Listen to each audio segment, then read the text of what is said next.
if you think back to movies 15 years ago. A difference you would have noticed is there is much more music now in television shows, in movies. And I find that there's a great facet of psychology in this. The music makes those scenes that much more relatable, personal. Whenever you hear the sound of an ice cream truck, what comes to your mind? Whenever you hear someone saying, chai, chai, chai, chai, chai, what comes to your mind? And so we're going to begin this evening with a lovely song. And while this song is being sung, I want all of you, every single one of you, and many of you are joining, where there's 2 or 3 people, seekers per camera, I want you to share in the chat, over the past 3 hours that we've been together, what has moved you the most from the happiness series? What insight, what practice? This is what our community does. We remember and practice together.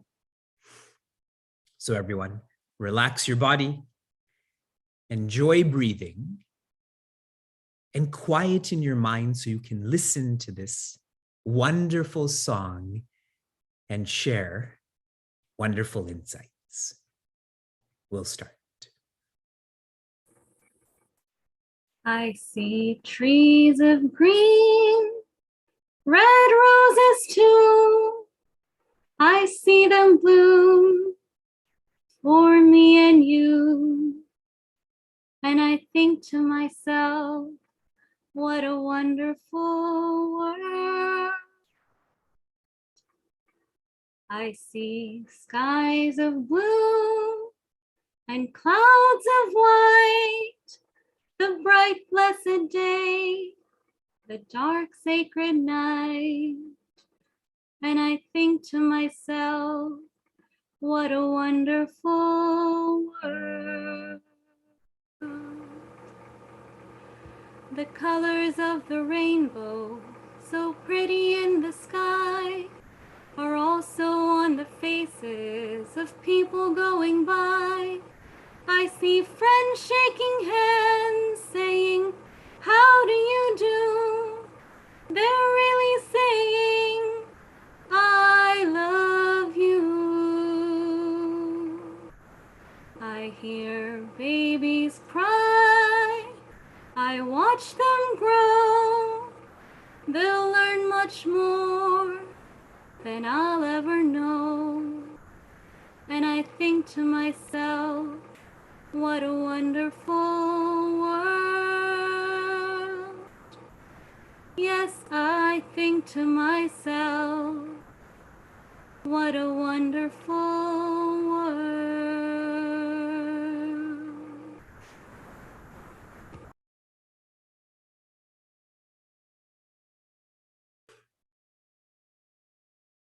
A wonderful song and wonderful insights that our community is sharing. The different levels of how they evolve, devolve, or destroy in reference to our space and matter and time. That I can choose which thoughts to fertilize, the negative ones or the positive ones. That happiness is not a far-fetched idea, that this is possible. To live with less. These are wonderful insights being shared by wonderful seekers.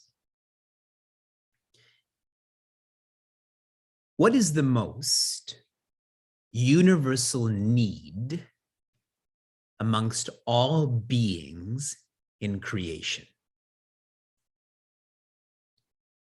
What is the most universal need amongst all beings in creation? Hunger, love, loyalty. I'm waiting for that science mind to say oxygen.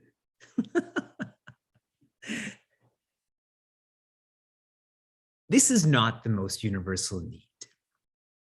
I do not have a science background. I know very little about science, but I'm sure there must be beings that don't depend on oxygen. The most universal need amongst all beings is happiness. There must be some beings who can change their need for oxygen from oxygen to another composition. No being can change their pursuit, their need for happiness. And this reminds me of a saying I've come across a few times. We can all live without air for a few minutes. We can live without water for a few days. We can live without food for a few weeks, and we can live without thinking. Fill in the blank. Forever.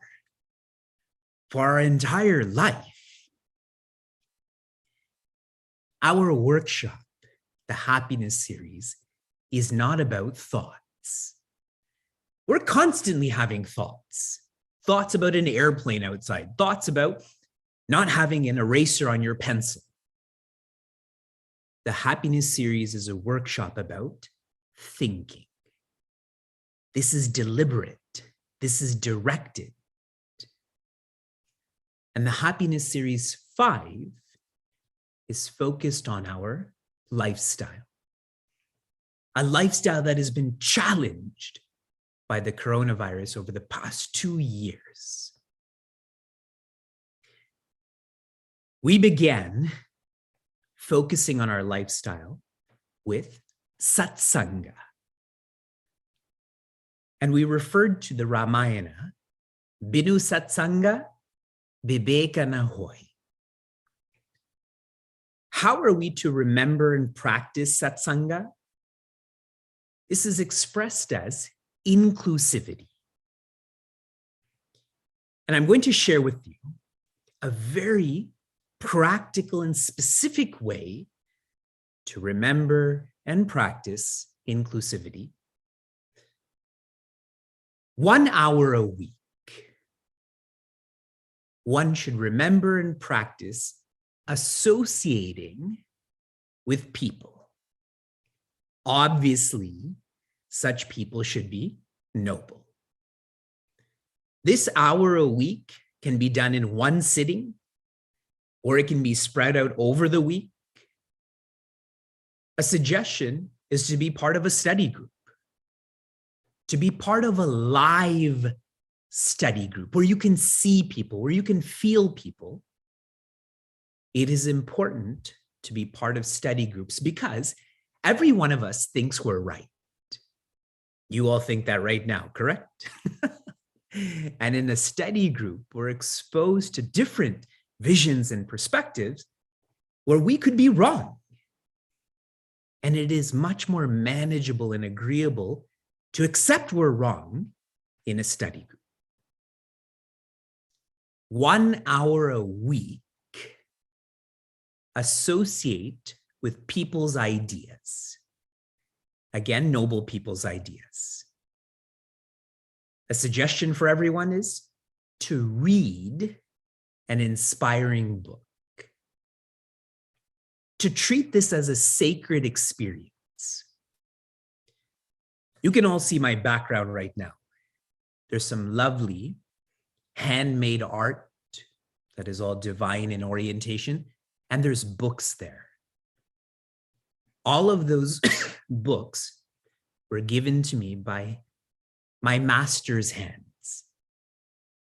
And I treat all of those books as being sacred. When my children, they come in, touch my phone, I like it. I hope they'll break my phone so I don't ever have to use a phone. When they touch my computer, it's less pleasing because there's so much communication that happens. But when they touch my books, I am very displeased because it's that sacred to me. Whatever book that you choose to read, keep that at your altar. Sit down, have a lovely bookmark, make sure it's a paper book. And 1 hour a week, associate with ideas. Whose ideas? Your noble ideas.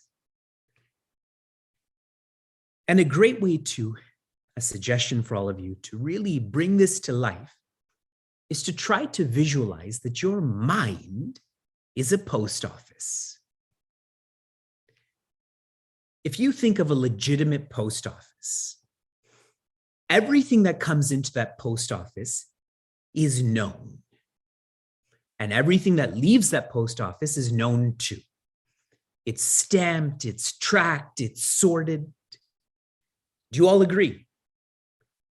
So now if your mind is like that, you know every thought that comes into your mind.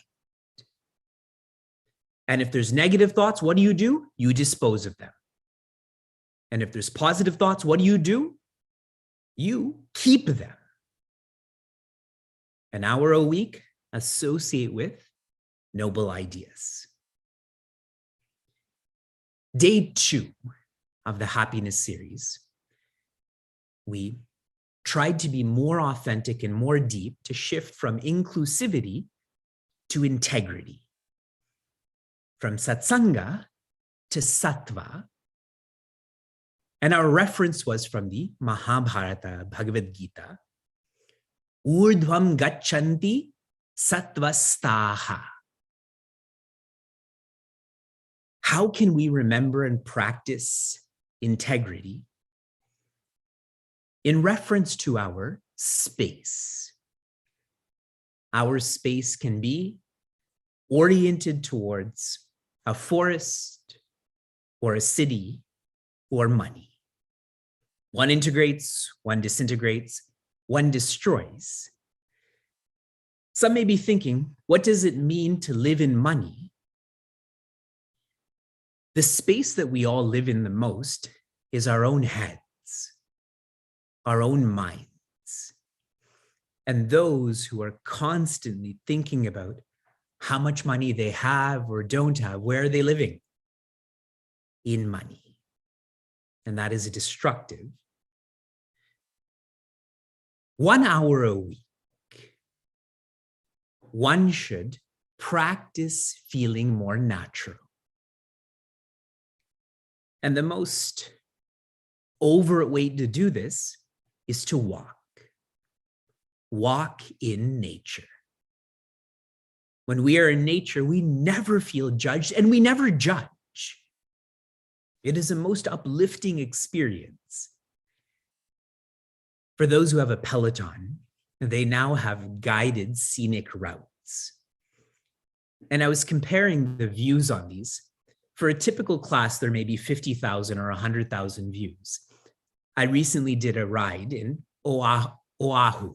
I think I'm pronouncing that correct. That's an island in Hawaii. And there's 550,000 views. That's how many people have participated in this class. Why?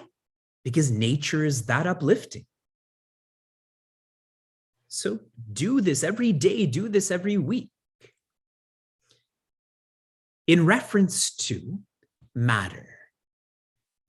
Matter we need, matter we want, matter that is destructive. How can we tune ourselves into matter we need more? Is to donate, to give all of the funds you don't need. This is a very efficient way to only keep a bandwidth, a reserve, where you can only afford what you need. I think about when I was a child and I would go to India and my parents would give me rupees and the denominations would be so high. Like I would never get $100 Canadian or US, but 100 rupees. I get so many of those. Everywhere I went, people would give me that. Eat this and get this money. It was awesome. And I had so much of it that I would just waste it. Correct? But we don't do that with dollars or pounds or euros and so on, because we don't have as much of it. 1 hour a week, practice feeling lighter, more natural with space, with matter, feeling lighter. When our community was coming together during the coronavirus, and we still are, we are coming to understand and appreciate how fortunate we are and how not everyone has that same fortune. And so what did we do? We started to research whom we can support. So an hour a week, you research who you can donate to. And if you look through the list of charities that we have donated to, this is so fun. Some people have fun looking at colors of jackets. Way more fun is looking at types of charities that you can support. So an hour a week, and if you're calculating this out, this is around 15 minutes a day. And in reference to time, one can devote time, one can spend time, one can waste time. How can one devote time? Tend to your responsibilities first. Follow your dharma and let everything else come second. So 1 hour a week, practice feeling better about yourself, becoming a better person. And my suggestion here is unitask. An hour a week, make sure you're unitasking. That's only 15 minutes a day. When you have breakfast, what should you do? Eat. And what's amazing about this is you will taste how much joy there is in unitasking, that you'll spread that over to lunch, to dinner, to the bathroom, to driving. Remember I told you about humble brags, about working so much and multitasking so much? With unitasking, there will only be humility, no bragging. So far, I've shared with all of you, in terms of our lifestyle, 6 hours of changes a week. Are you ready for this? I see very little, very little acceptance in all of this. Remember I said the ego deflects. Everyone's thinking, yeah, the next person is ready. We continue. Day 3 of our workshop is focusing on, we're becoming more authentic and deep. We're focusing on Satya. And Satya means, that has many meanings. The meaning that I'm going to share with you is ideally. From inclusivity, more authentic and deep is integrity. More authentic and deep is ideally. To remember and practice a life that is directed towards ideals.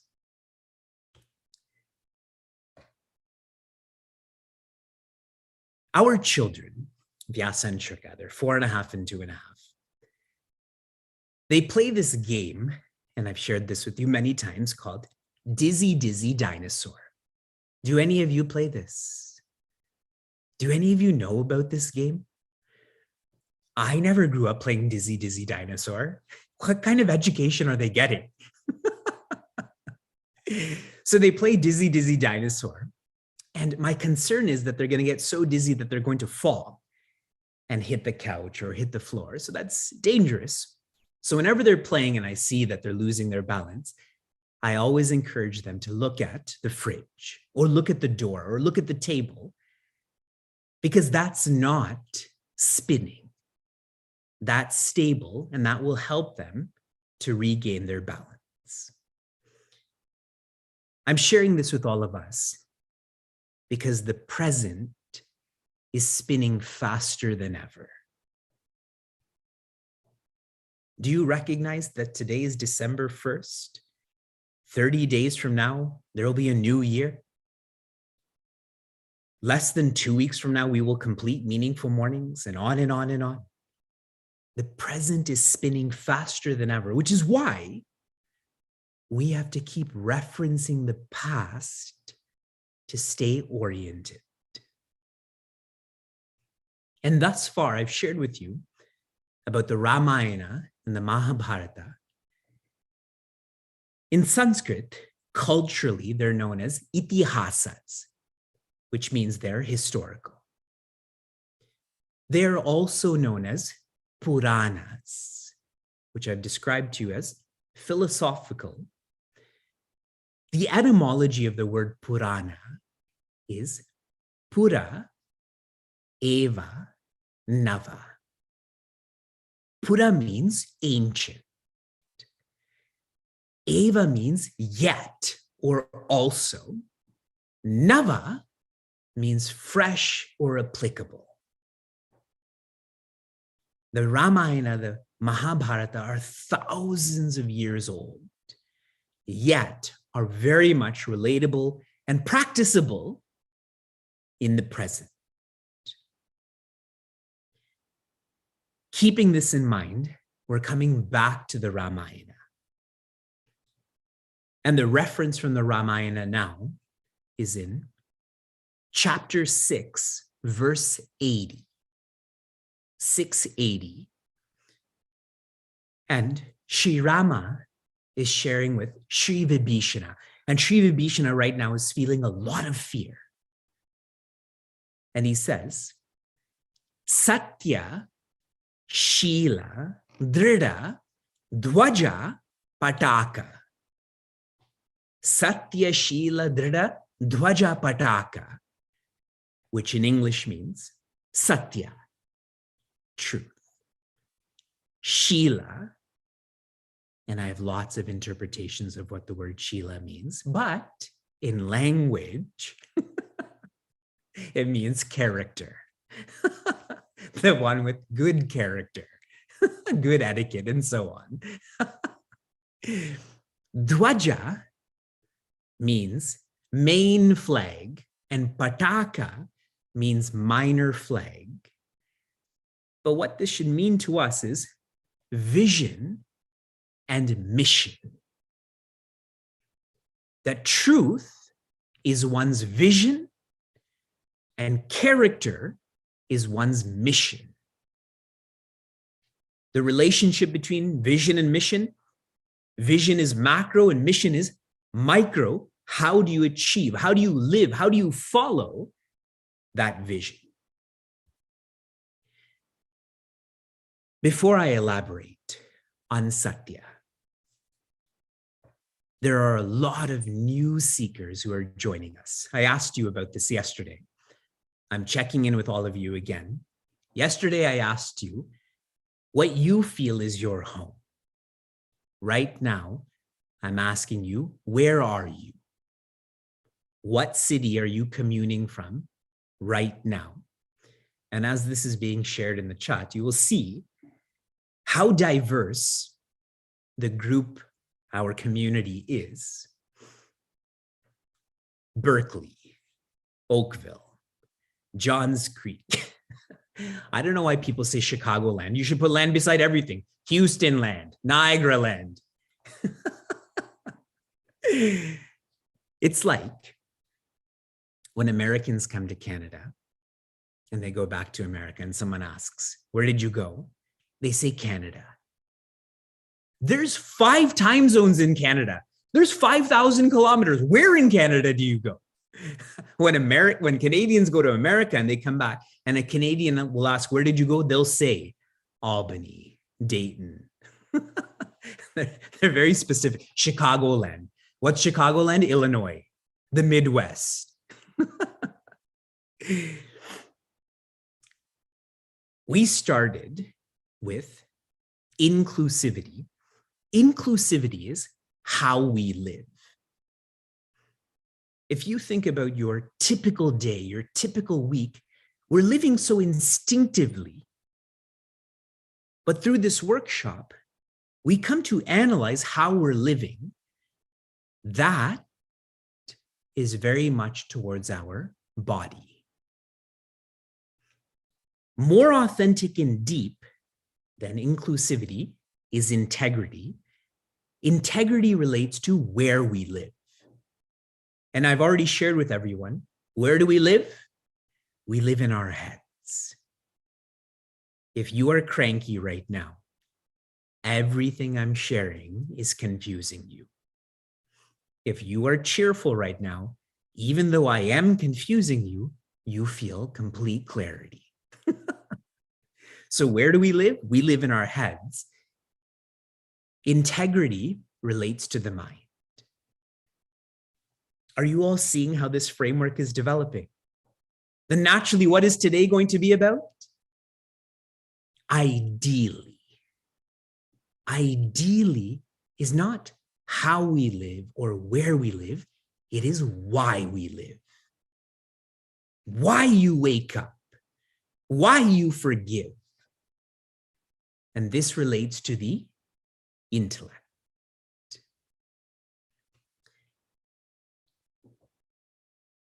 Our children, I try to engage them with painting more and puzzles more. They're very active. And so I try to encourage them to do one thing at a time. I teach you about unitasking. I teach them about unitasking also. And what frustrates them is that this doesn't go fast enough. You know, this puzzle, how come we can't see the completion of the puzzle? I'm asking all of you to be patient. Are you patient enough to see all of the dots being connected? This painting being completed? The first ideal, and I'm going to share with you now, 3 ideals. These 3 ideals are pillars. Pillars for us to live an ideal life. The first is Ahimsa. Ahimsa. In English, this means sensitivity. So the ideal that we should remember and practice is to be sensitive. More specifically, Ahimsa is a form of non-harming. Non-harming. We harm ourselves the most. And I don't mean this in a clinical way that I engage in self-harm. But if you think of ignoring how to be happy, who does that to you? You do that to yourself, correct? Regrets, anxieties, can anyone force that upon you? You do it to yourself. Non-harming yourself. To know that you're more than a body, that you're more than a mind, you are an intellect. That is the most powerful facet of who you are. And once you stop harming yourself, you will start to share that same sensitivity, starting with articles. You will take care of your stuff more. Then circumstances. You will make better use of spring and vacations and so on. And then finally, this will be practiced with beings, which is the hardest. It is much easier to take care of a cup than it is to take care of a family member. Yes, it's much easier to facilitate Zoom than to facilitate likes and dislikes based on the happiness series. Yes? Beings. Specifying this even more. I don't want anyone to leave the happiness series and think, what am I supposed to do with the last 3 hours, the last 4.5 hours that I've been here, let plants be your ideal. You want to know how to remember and practice Ahimsa? 1 hour a week. Let plants be your ideal.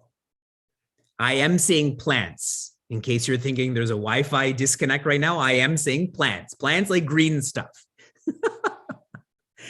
1 hour a week, pick up litter from plants that you see in your neighborhood, on the streets that you walk on. Next time you go for a walk, carry gloves and a garbage bag with you. 1 hour a week, plant plants. You go to a random field and plant a seed there. You should carry seeds with you. If someone started planting trees in my yard, I'd be so happy.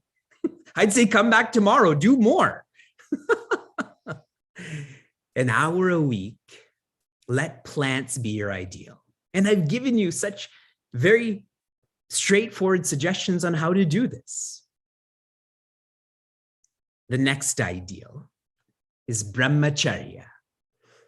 Brahmacharya in English means discipline. Discipline. How can one practice discipline? There is a difference between controlling and directing. Do you all have a controlling personality that you interact with regularly? Look in the mirror. You'll find that personality. That we're all controlling, that's a sign of indiscipline. But directing, that is an expression of discipline. Brahmacharya is when we direct everything about what we do and who we are towards infinity. And that I will elaborate on tomorrow. For now, when you direct what you do and who you are, what happens is that you conserve. You conserve energy, you conserve enthusiasm, you conserve empathy. So discipline is directing yourself. It does not mean abstaining from doing this and this and this. It means directing, that you are in charge rather than succumbing to. Being more specific, 1 hour a week, one's ideal should be towards mornings. Ahimsa, your ideal is plants. Brahmacharya, your ideal is mornings. 1 hour a week, use morning time to catch up.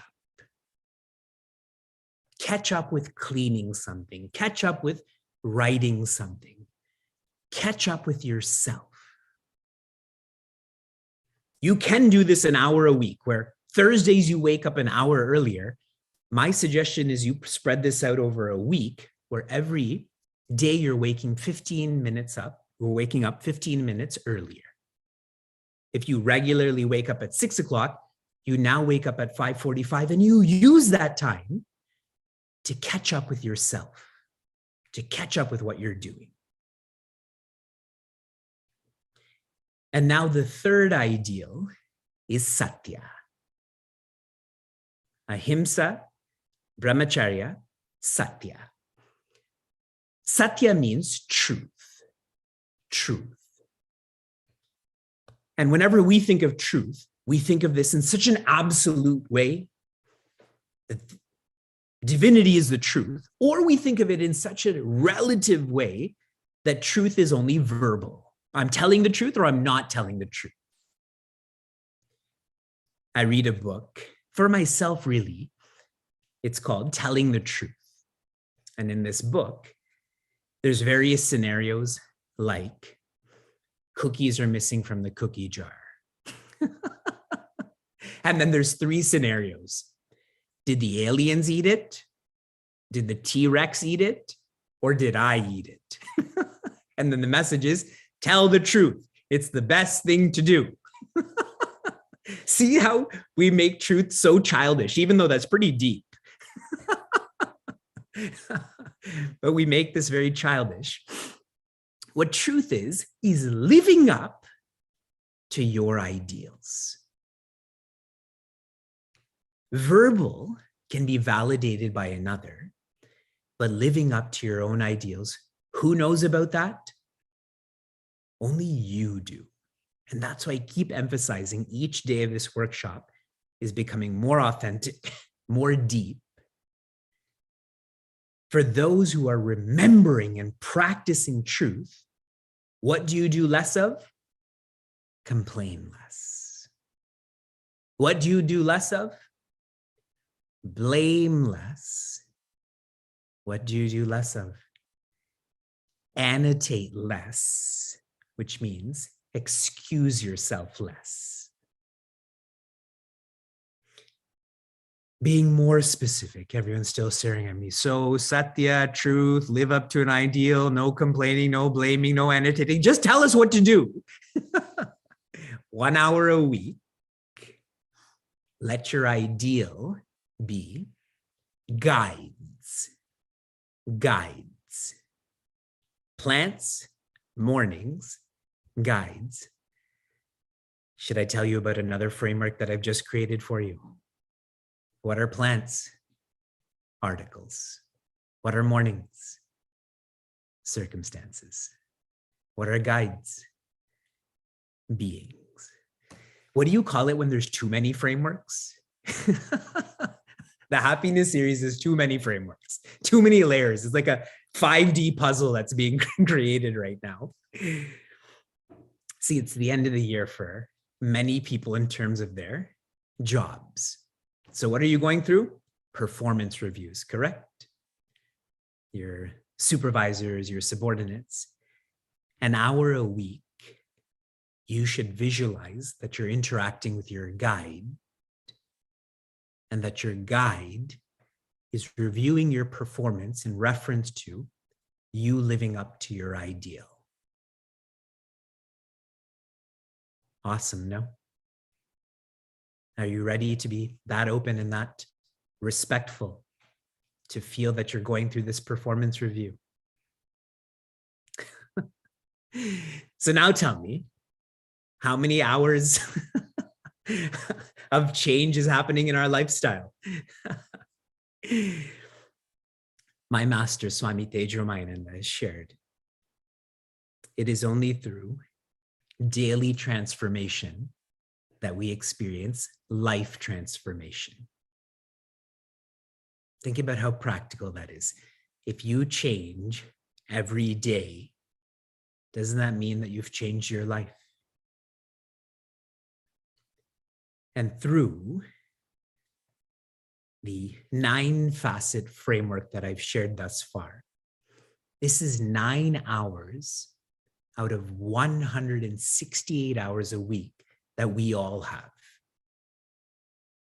It doesn't matter how rich or poor or young or old we are, every one of us has 168 hours a week. 9 divided by 168 is only 5%. Only 5%. If we can make these changes to our lifestyle, how much of our lifestyle? Only 5%. Then our week will change into a happy week.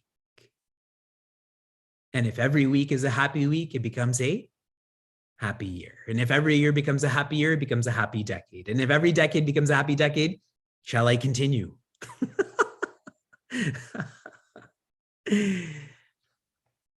When we live a lifestyle of such happiness, we will experience Sat, or infinity, which is what our workshop will focus on tomorrow. From discourse to dynamics, our dynamics has been flowing through what are typically known as conditions. That's space, matter, and time are known as conditions, but we have been using them to our advantage. To make our space clean, simple, inspiring. To make our matter clean, simple, inspiring. How awesome was the challenges presented to us yesterday that instead of buying, borrow. Instead of replacing, repair. Instead of securing, holding on, share.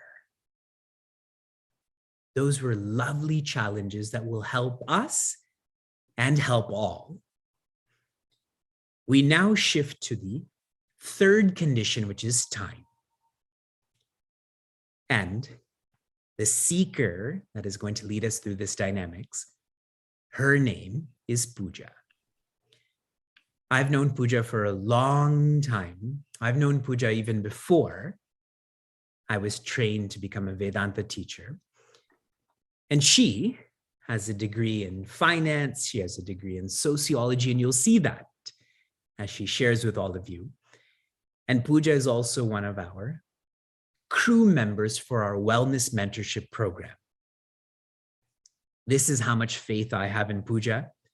So please try to have the same faith. I know it will be hard, but try to have the same faith as she continues. Hari Om. Thank you, Vivekji. Funny story. When I first met Vivekji, before he went to the Vedanta course, Vivekji was at a retreat, a Balvihar camp in Chicago. And we were all with his sisters and cousins, and we were all so taken aback by the way that Vivekji behaved that we used to jokingly call him Swami Vivekananda. And then, fast forward 15, 20 years, like you see the situation, you see him now, and it's very, very inspiring. So very happy to be here. Thank you for the invite. And like Vivekji said, my name is Pooja Marai. I live in New York City. And I recently had a chance to share a little bit about time management to the Wellness Mentorship Program cohort. And we did a little bit of an activity. So we thought we'd try the same activity tonight. And I'm by no means an expert in time management. I wish I was, but I do, I'm a mom, I work, lots of kind of obligations and things happening in my life. So I do think about and reflect on time a lot. And, my goal is to offer a few tips and an activity that we can all try tonight. And hopefully in doing that activity, it'll reveal a little bit more about yourself to you. So I wanted to start with a quick reflection. I'll just share a couple of points to start off with, and then we'll jump right into the activity. So one, I want everyone to think about a moment or situation when time felt too short, like there wasn't enough time. And if you want to throw it in the chat, that's great. A moment or situation where time felt too short.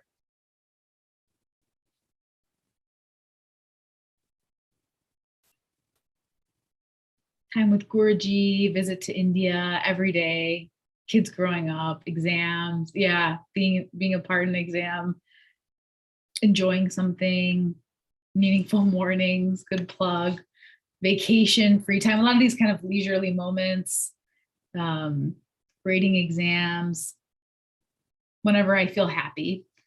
Great. Now think about a moment or situation where time felt really long. It felt like it went forever. And put that in the chat. A moment or situation where time felt too long or it felt like it went forever. Doctor's office, flight, waiting for someone, being bored, driving, COVID lockdown. Agreed. Great. These are great scenarios. Thank you for sharing that. And if you really think about both those questions, in both those cases, time passed at the same pace, right? It just felt long or it felt short based on our perception, based on what was happening, based on the situation. And this all kind of points to this idea that time is a construct. It doesn't actually exist. It's actually quite arbitrary. If you think about it, it's 9:15 for me in New York. It's 7:15 for some of you. It's 6:15 for some of you. There's daylight savings time where all of a sudden an hour gets given to you or an hour gets taken to you. And so really time is this construct that we've agreed upon as society to live by. And the reality is it feels very real, right? It causes a lot of stress for us.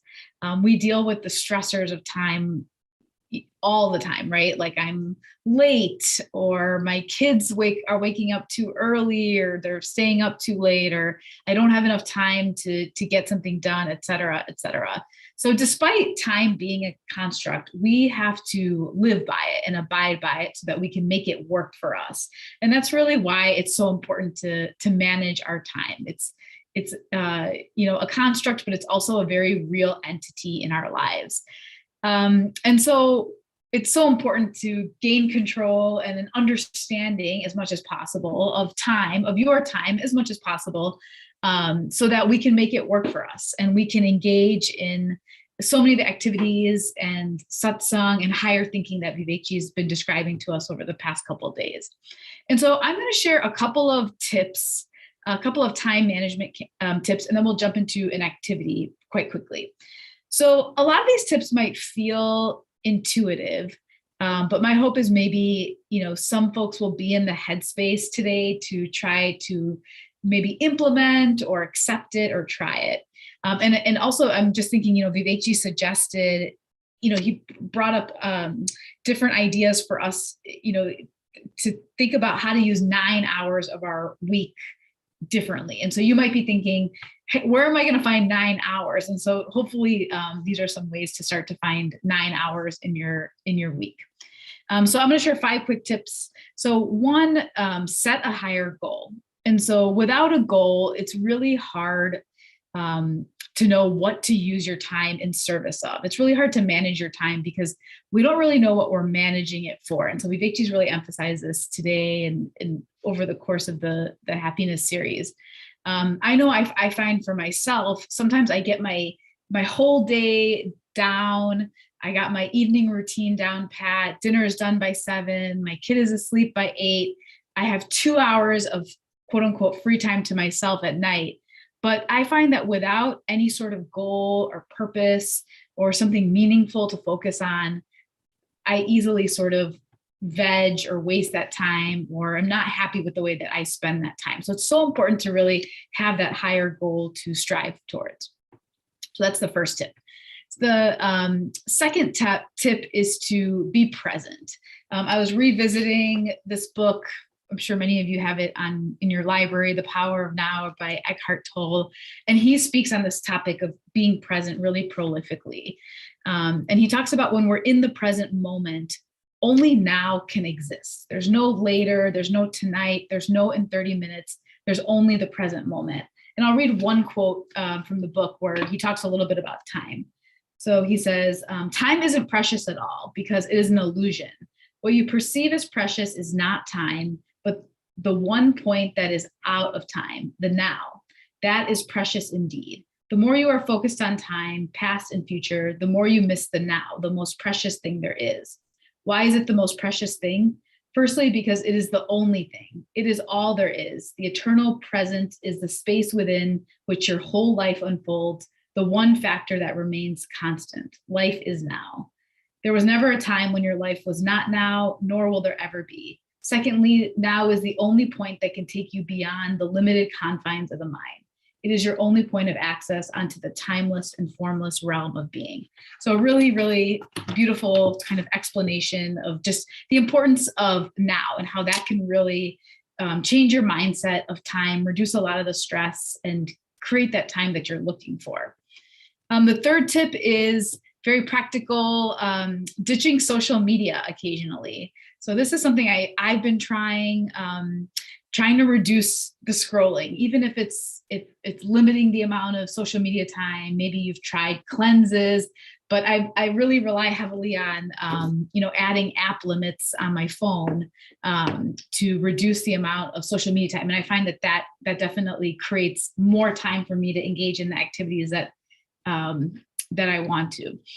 And then tip number 4, find an accountability partner to reach your time management goals. So one thing sometimes my husband and I tell each other in the morning is, tonight when I have that 1 or 2 hours of free time, don't let me veg out on the couch. Call me out on it.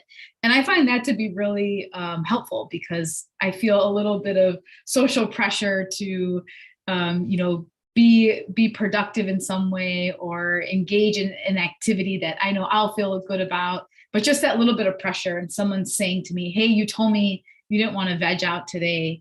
Let me help you and support you in doing that. And then a couple other examples of accountability. Meaningful mornings, I think, is a great example of that. This every morning, listening to words that elevate the mind. I also, a bunch of us in Chicago, we all wanted to read more uplifting and spiritual content. And so we started getting together at 6:30 a.m. We would all log on Skype, and we would, read 10 minutes a day, a text. And no other socializing, no other talking. It was just reading, and it was that accountability with each other and seeing each other every morning, and making sure that we were all online. That was really, really helpful. And then the last tip is to experiment. Just try some small changes and see how they make you feel. Vivekji recommended some changes. I'm talking about some kind of changes to time. Just try. You may not be able to create all 8 hours, but what if you just tried to create 1 or 2? You don't drastically need to change your life, but even if you were to try 1 or 2 things, a little bit less social media time, a little bit more time with your plants, you can kind of see how it makes you feel and incorporate that into your lifestyle. So those were the 5 tips. Just to review: set a higher goal, be present, ditch social media occasionally or find ways to reduce it, find an accountability partner, and experiment. So just some reflections on time that I wanted to share. And now we're actually going to do an activity. So again, now you're trying to find, okay, I really want to engage in the activities Vivekji described. How do I find 9 more hours in my schedule? That feels impossible. But when you actually look at your schedule, you might find that those hours, those minutes are there, just hidden. And so we're going to do this activity. Many of you who might have been at retreats with Vivekji have tried this time management activity. So in your email, an email went out this afternoon from the Chinmaya Niagara team. There was a link to a PDF, and either you might have it printed or you can just edit the PDF directly in Acrobat, whatever's more convenient for you. So this kind of time management worksheet looks at your day in 30-minute increments. And Ricky, if you want to bring it up, we'll screen share it so everyone can see and look for it in their email. And so this time management log looks at your day in 30-minute increments. I used to do this, and I've tried this in 1-hour increments. And what I found is people want to do it in 30-minute increments because we're living at such a fast pace, and they want to be able to really get into the nitty-gritty of their day, which is awesome. So, like Vivekji said, we have 168 hours in the week. And so the goal of this is to see how are you actually using that time. I don't think we'll have time today to fill out every single cell. So what we're going to do is actually fill out 2 days if we can. The first one we're going to fill out is Thursday. Given that that's tomorrow, we can maybe start to plan our day a little bit differently. And then maybe we'll also try a weekend, like a Saturday or Sunday. So if you want to jump into your worksheet, it's a it should be editable, and you can jump into each of the cells and just write, how do you spend your time for each of those slots? What do you typically do on a Thursday at 5:30 a.m., 6 a.m., 6:30 a.m., etc.? And so let's start by doing Thursday, since that's tomorrow. Maybe don't write your ideal, write how you typically use the time, and then we'll think a little bit more about our ideal. Yeah, Friday if you're in India. And if for some reason you're having trouble with the PDF, you can literally grab a piece of paper, write Thursday, write the hours off to the side, and do it that way. And so we'll do that we'll start with Thursday and give you a couple minutes. And if Ricky, if you want to put some music on while we're doing that, feel free to throw any questions in the chat.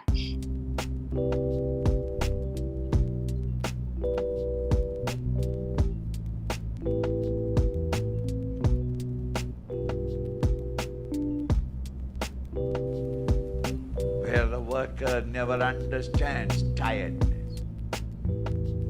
Work is inspired work. Where the worker never understands tiredness, exhaustion. The joy of that work itself replenishes the true worker. Where the worker never understands tiredness, exhaustion. That is not real work. The joy of that work itself replenishes the true worker.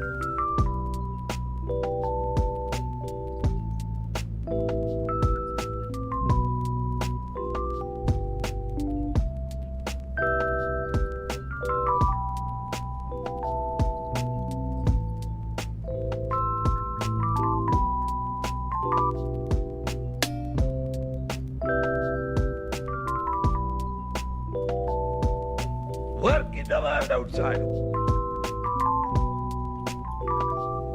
My dear boy, work in the world outside. Who said no? Maintain your ideal. My dear boy, maintain your ideal. My dear boy, who said no?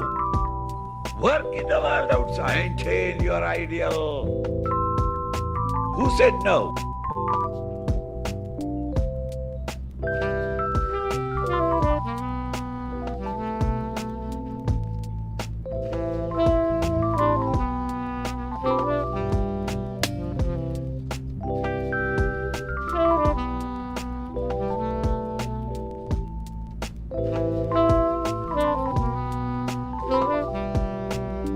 So high that you will never reach.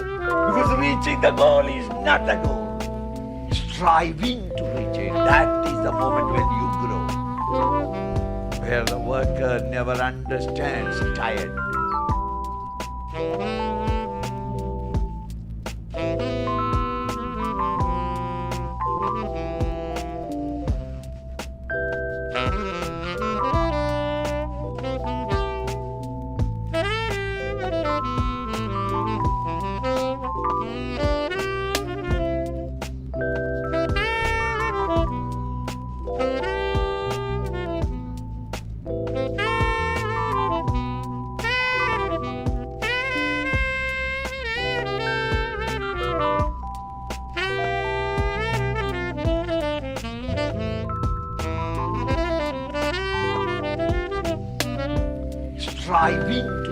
That is the moment when tirelessly you work, when you are inspired. When you are inspired and working, striving tirelessly, that is the moment when you grow. Because reaching the goal is not the goal. Striving to reach it, that is the moment when you grow. Striving to reach there, you won't know the exhaustion of work. You grow day by day, week by week. Know the exhaustion of work. You grow day by day, week by week. Maybe we'll take one more minute to fill out Thursday, and then we can pause for a little bit of questions. Tireless. You are inspired. Keep the goal highest. Keep the goal highest. Striving to keep the goal highest. When you grow. Keep the goal highest. Tirelessly work. When you are inspired and working. When you are inspired and working. Striving to reach. Keep the goal. Keep the goal highest. Keep the goal. I think we can pause the music. Ricky, you'll have to share the link. I think it was a group of chicks or CSKers who put together that music. Ricky can share the details. It's very, very, I really like that soundtrack. Okay, so let's do a little bit of reflection on our Thursdays. So hopefully you got a chance. I know it can be a little wonky editing the PDF. Sometimes it's a little easier to print. But curious from folks, as you were filling out your Thursday, what were some of your observations in doing that? So some questions to think about is, how much time do you spend eating? How much time do you spend working? How much time do you spend sleeping, studying? And then is that in line with how much time you want to be spending doing those activities? So would love to hear if you want to, maybe we'll just have one or two people share. If you want to virtually raise your hand, we can take a couple folks out of off mute. I'm hearing some we waste mornings, we do useless activities. We could start with Muriel. Hariom Puja. Thank you for those tips. I shared that I waste my mornings, and one of the things that I have taken away from Vivekji is the use of effective mornings when I've interacted with him. And I've just become very mindful that I've got into a habit again of wasting my mornings. And it's one of the tips that I remember from him is that prepare the night before, something simple as what clothes you're wearing the next day, and create intentionality behind what you're planning to do. And that will then flow into your day. So I've started with Vivekji's time management tips from when I first met him back again in September, because I'd lost track of that. And I'm finding that I'm able to do more as a result of the tips that he'd given. There's a lot of other things going on, and I'm still trying to fine tune it for some new responsibilities I've taken on. But I'm finding that I'm able to achieve more as a result. Awesome. I love that. Thank you for sharing, Muriel. Akshaya, do you want to share next? Sure. So one struggle that I've been having is that I'm in university right now, and I feel like there's too much flexibility in terms of time, because there's classes at very random times, and there's a lot of time where I could be doing things. So a lot of time is spent me wondering, what do I do? Oh, should I go eat food? Should I go to the campus, or should I work from home? So I think something that's helped a lot is making a to-do list the night before. But I think maybe even breaking that down further in terms of time would help a lot more, so that I don't sit there wondering what to do for an hour. Awesome. 100%. Maybe last one from Ramesh. I hope you can hear me. Can you hear me? Yes. Hariom Vivekji, Hariom everyone. Early on in my career at Intel, I took a class on Stephen Covey's 7 Habits, and for about 20 years, I used to facilitate that class for others. So I picked up a lot of tips from them, which I've used in my life. And since I retired about 6 years back, almost every day seems to be the same, and it's kind of fallen into a pattern. A lot of study, a lot of reading, a lot of discussion. But most of my time that's spent in relaxed, wastage, or non-productive work is usually for about an hour in the morning after I get up, finish my meditation and puja and sit down. And late afternoon after lunch is when I tend to spend about an hour, hour and a half on watching some junk TV. And late evening after dinner is when I sit down. Other than that, it's a pretty boring list of how I spend my days in reading, interacting, and family time. And that's it. Thank you. Thank you. Thank you for sharing. It's interesting too. It felt like we heard three people at maybe different stages of life and their journey, and a lot of very similar challenges around time. So maybe in the last couple minutes, I don't know that we'll have time to do Saturday or one of the weekend days, but I would encourage you to fill out this for your entire week. It's so enlightening to see where you spend your time.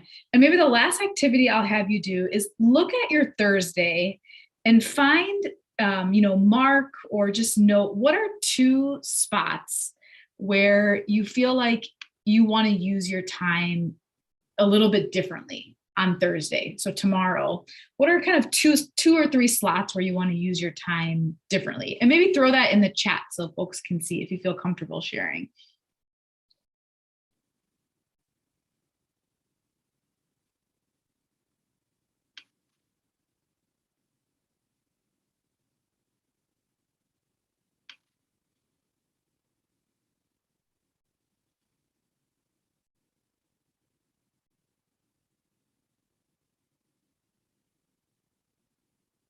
More time reading in the evening or in the morning, less time cooking,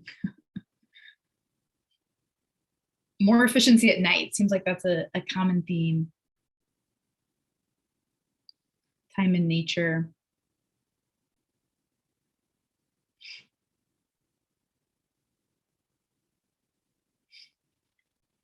And so for those couple of slots that you identified, maybe you identified 2 slots tomorrow where you want to use your time a little bit differently. Think about what you'll replace that time with. And some people have started sharing, whether it's japa, reading. We talked about, morning catch up, conversations with your guides, plants, more time with your plants and really taking care of them. So think about how you want to replace those slots. And so with that, I'll close, and I hope everyone gets an opportunity to fill this out in full, to spend a little bit of time, highlighting where they want to spend their time differently, counting the hours where we feel like time is wasted, and really kind of rethinking how our week looks, how our 168 hours look. And thank you for this opportunity, and I'll hand it back to Vivekji.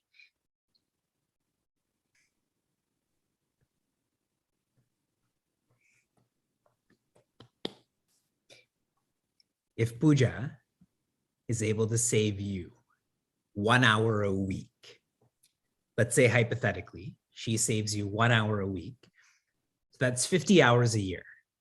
Everyone's with me so far? Tell me, how much is your time worth? How much do you feel you should be paid an hour? I feel I should be paid $20 an hour. So Pooja essentially just gave me $1,000 in 30 minutes for free. And that is a showcase of how a seeker is able to use their secular training to evolve more. Please do remember and practice all that has been shared in terms of the conditions of desha and vastu and kala, but use them to your advantage. We'll be more brief today. It's hilarious how many times I shared I don't have enough time, then Pooja shared she doesn't have enough time, so I'm coming back to share that I don't have enough time, and today's focus is on time. I am moving towards Slido, and I find it to be very powerful about how these questions and what we're doing together is live. From Ramesh, from Portland, currently in society, it is more expensive, money, time, effort, to be committed to a life of earth-friendly lifestyle. How to deal with this practicality? Ramesh is 100% right. So often Sheila and I notice that to eat a veggie dog, it's much more expensive than to eat a hot dog, as an example. This is because of demand. Right now, the demand for hot dogs is much more than veggie dogs, so it's more costly for that supply. But as a community, if we make plants our ideal, see, I politely shared we should pick up litter and plant trees. The one who is living by Ahimsa fully, they will make their whole life plant-based. What they wear, what they eat. I distinctly remember my father when he was more into luxury, that he went out of his way to find a Cadillac with cloth seats that came from Ottawa rather than buy a Cadillac locally with leather seats. And that has left such an impression on me. I must have been 10 or 12 or 13 years old when I was privy to this. So the more that we as a community demand plant-based cars and clothes and food, this will become less expensive. My lower perspective on all of this is, if you can save money by living more simply so that you can dedicate those resources to a plant-based life, you will have more quietude of mind. It's very much about quality rather than quantity, that you may not have the biggest home, you may not have the best car, but you feel very quiet knowing that you're helping the environment rather than harming it. These changes require a great deal of courage. And that's why I've been sharing in Meaningful Mornings how important it is to conserve energy, to direct your senses rather than be controlled by your senses. I continue. Next, Lakshmi from Jamaica. How to help persons facing depressions. Are there ways to notice these cases in people, and how can we assist? I know a lot of the seekers who are joining us right now, but you don't, and so I'm going to ask them. Everyone who is a psychiatrist, psychologist, therapist, counselor, social worker, please put your hand up. Everyone in this group. There are many, and so my higher perspective here is seek their help. If one is experiencing a challenge that is relating to the body, and the brain is part of the body, then naturally one should seek the help of one who is a professional in that field, a psychiatrist, a psychologist, etc. And that's why I stated yesterday that our community needs to talk about mental health more. If Vivek has cancer, as an example, I do not have cancer, as an example, and I shared that with all of you, every one of you, I think, would express some sympathy. Those who have gone through this would express empathy. But if I told you that I've been diagnosed with anxiety or depression or bipolar or schizophrenia, then some of you may think, what did your parents do? What happened to you in school? If the body is not well or the brain is not well, why such a difference in relationship or judgment? So we should talk about this more. And part of talking about this more is to talk to a professional. My lower perspective is to be in a supportive environment or community. Let me give you an example. Pre-coronavirus, when I was able to travel a lot, I have facilitated many workshops at different centers and communities about bullying in Chicago, in Portland, in different places. And I've often shared that a bully has never had a role model in their life. Most likely their parents bullied them, so they become a bully too. And what is society's instinctive reaction to a bully is to isolate them. I don't want you to be around me. You sit in the corner of the class. But what should happen is that a bully should be included so that they have a role model to show it's possible that you don't have to make other people small. Correct? So if Vivek is experiencing anxiety, depression, etc., then what you should do is include me more, support me more, so that I feel more comfortable, and whatever efforts I can put in to help my own anxiety, my own depression, I can act on that. That can be implemented then. One more question. Anonymous from Anonymous. My spouse has health problems, so he complains a lot. What do I do to maintain my quietude? That's Sheila, who's writing as anonymous.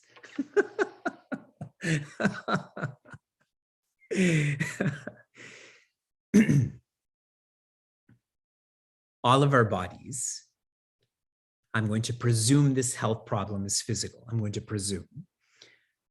All of our bodies are designed with a specific blueprint. Those who live a very unhealthy lifestyle often live much longer than those who live a very healthy lifestyle. Everyone knows cases of that. Of course we do. And so, if someone is going through a health challenge, a physical health challenge, and they're complaining a lot, my suggestion to you, my higher perspective towards this is for you to understand and appreciate that they have to go through this. And since they have to go through this, to accept this. Those complaints are bothering you because it's as if you're blaming it on them. It's as if you're blaming it on them. But if you accept that everybody has a blueprint, then we accept that more. Then if one is complaining, that means they don't understand, but you understand. So those complaints don't affect you as much. Number two, a lower perspective, is make sure you're healthy. And particularly do this in the morning. Make sure your mental and physical health is established in the morning so that when you're exposed to these complaints, you're more balanced. Remember I told you about exercise. If you eat in the morning, you can eat, that's what we already do. If you exercise in the morning, you can eat more during the day, correct? I shared that. And as our presenter shared, in reference to meaningful mornings, if I can listen to Sri Krishna's direct words every morning before I get into this present that is spinning faster, I'll be more prepared for that. I will be more balanced. So make sure you establish yourself physically and mentally in the morning. I told you yesterday that Slido is like karma. It just keeps growing and growing. I keep answering questions, but they keep growing. So tomorrow I will have to dedicate more time to these questions. Tomorrow's dynamics, I am facilitating. We've had professionals facilitate on space and matter and time. Now I will summarize all of this and I will present tomorrow in terms of dynamics. Discourse complete, dynamics complete. I continue with our dialogue. Right now, the fortune that I have, I am part of the Niagara Regional Police's Inclusion Council.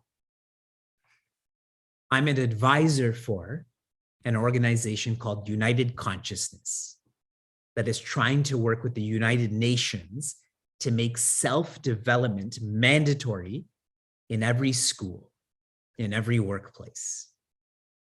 And you know that I'm involved with, immersed in Chinmaya mission.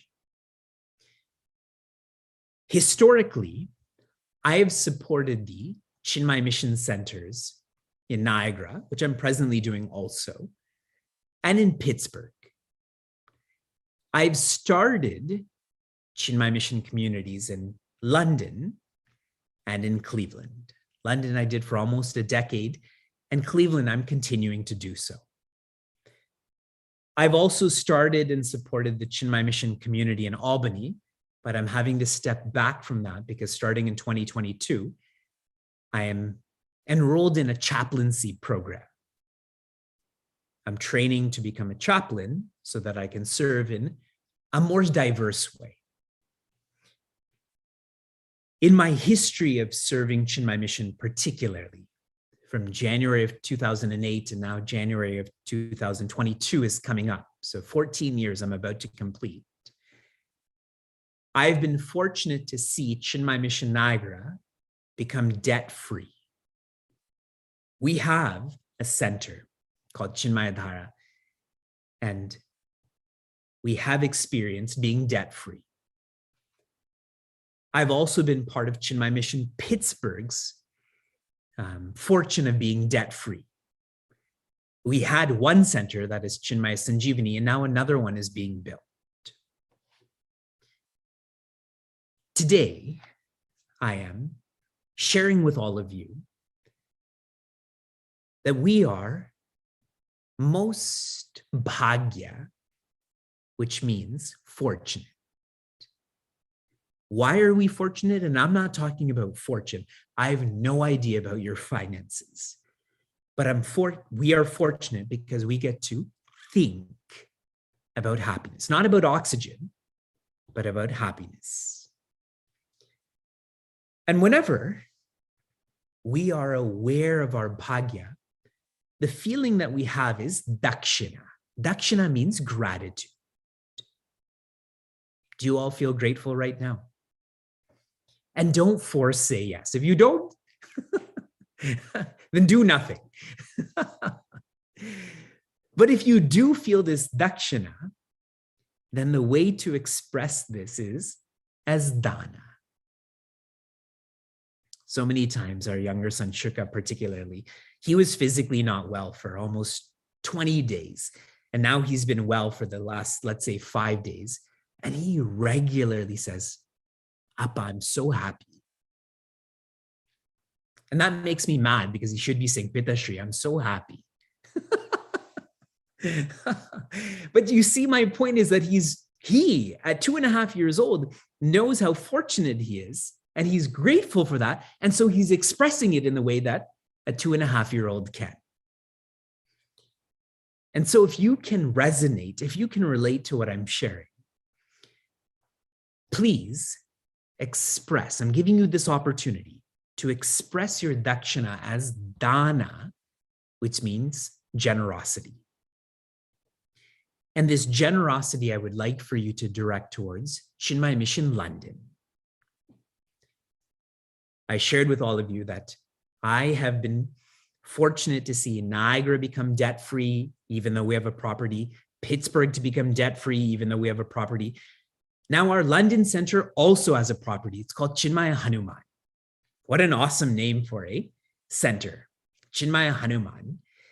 And it's on 5 lovely acres with a stream and so on. And right now our aspiration with this center is to become debt-free. Since 2019, my father has been leading Chinmaya Mission London, and so it's been doing much better than when I was leading Chinmaya Mission London.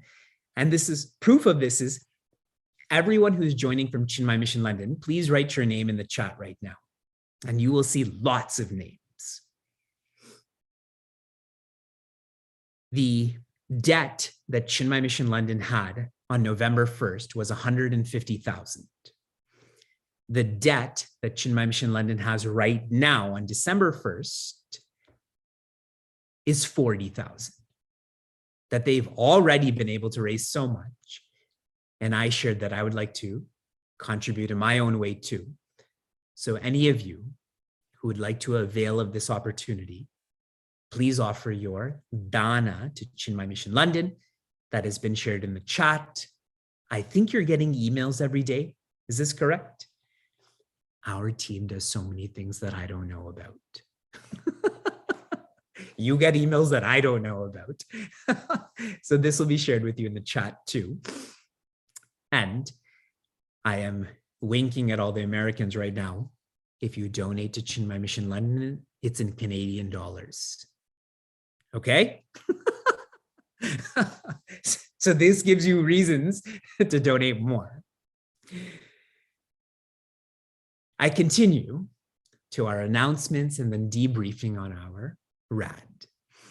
The announcements I've shared thus far are for all of you to like and follow our Facebook, Instagram, Twitter, YouTube accounts, and our podcast, Live Vedanta. Yesterday, I talked about all of the publications that our community has produced. Life Lessons is digital. It is free. Traditions is physical, and my copy is upstairs, so I can't show this to you right now. Do you know how much profit we get from each copy of Traditions? It's less than 25 cents. Less than. And the Reflection Adventure of the Week. How many of you have this book by show of hands? The profit on this book is less than $5. Prince Arjuna's Questions is digital, which means it's free. And the Seeker's Word Book, how many of you have a copy of this? The profit on this is also less than $5. And whenever I talk about profit, it's only so we can print more books. We have lots of more awesome ideas about this social media to utilize. I'm encouraging all of you to have all of these books. The announcement I want to share about today, I've already talked about. That bhagya is a catalyst to dakshina, which is a catalyst to dana. Just like inclusivity leads to integrity, which leads to ideally. Now to our RAD. The RAD from our first day was about what you're doing with your bhagya, with your blessings. Are you getting more? That is your standard of living. Or are you giving more? Your standard of giving. You've reflected on that.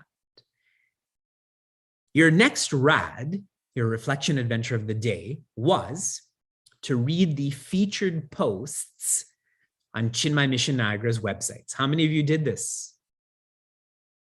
Good. Tell me, what did you learn from these featured posts?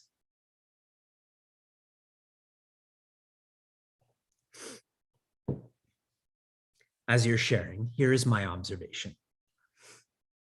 The training in our community is to evolve from living for a person to living for a purpose. We are all born and raised thinking that we should live for a person. First, it's our parents, then our siblings, and our children. When Prince Arjuna started to do this, you know what he started to experience? Moha, confusion. Then bhaya, fear. And finally, shoka, or sorrow. But in our community, we're trained to live for a purpose, which is dharma, our responsibilities. And these featured posts show how clearly this training is manifesting. Your RAD for today. I want you to visualize your ideal lifestyle. Today, you were given so many suggestions, very specific suggestions on modifications to your lifestyle. I want you to visualize. I want you to ideally write this out. Make a contract with yourself, and I want you to sign this, that this will be your schedule moving forward, and you sign it. And tomorrow, when we all gather, I want you to show me this contract. Show me with the details of this contract and your signature. All right, that's your RAD, your reflection adventure of the day. Tomorrow, we will experience Sat, or infinity. Shanti, Shanti, Shantihi. Be safe, be sound, be serene, be happiness.